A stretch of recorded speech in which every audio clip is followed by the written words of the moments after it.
একদমই দেখো, তোমাকে যেটা প্রথমেই বলে রাখবো যে জয়নগরে 11 বছরের স্কুল পড়ুয়া ছাত্রকে দেওয়া হলো নির্মম উচিত শিক্ষা।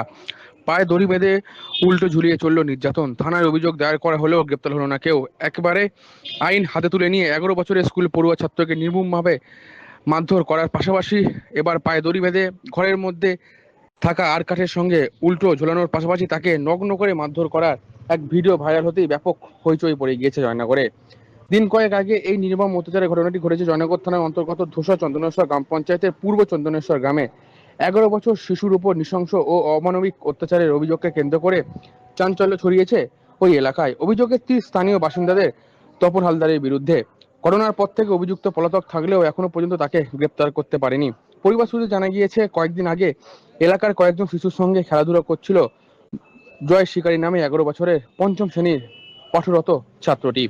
সেই সময় রাস্তা দিয়ে যাচ্ছিল অভিযুক্ত তপন হালদার। সেই সময় অন্যান্য বালকদের মধ্যে ঠেলাঠেলি হলে ওই বালকটির হাতে থাকা একটি লাঠি গিয়ে লাগে তপন হালদারের গায়ে। এরপরই ক্ষিপ্ত হয়ে ওঠে তপন হালদার। অভিযোগ, সেই শিশুটি চুলের মুঠি ধরে টানতে টানতে বেশ কিছু দূরে নিয়ে যায় এবং প্রকাশ্যে তাকে কান ধরে উঠবোস করায়, কিন্তু তাতেও থামেনি অভিযুক্ত।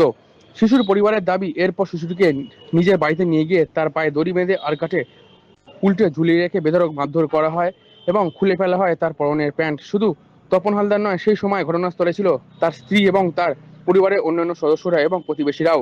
এমন অত্যাচারের সেই মুহূর্তের ভিডিও মোবাইল রেকর্ড করে রাখা হয় এবং বিষয়টি কাউকে জানালে ক্ষতি করার হুমকিও দেওয়া হয় বলে অভিযোগ।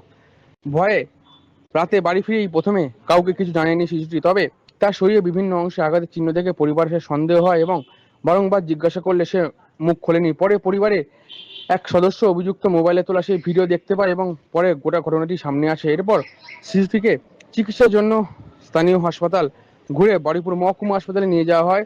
তার মাথায় সিটি স্ক্যান এবং বুকে এক্সরে পর্যন্ত করানো হয়েছে।